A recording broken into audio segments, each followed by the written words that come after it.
Upang malaman ang inyong natutunan sa ating paksa, inyong isalaysay at isulat ang iyong naging karanasan sa buhay o ng inyong pamilya kung saan nakaranas kayo ng problema na inyong nanagpasan sa tulong ng inyong pananampalataya sa Diyos, at pagkatapos naman ay inyong sagutin ang mga paprosesong tanong sa ibaba.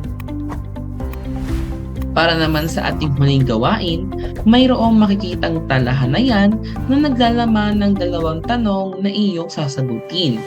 Maaari mong ito sagutin pagtapos mong panoorin itong video.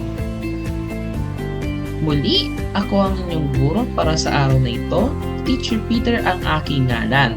At maraming salamat sa panonood. Naway marami kayong matutunan sa pag-aaral ng iyong module. Paalam!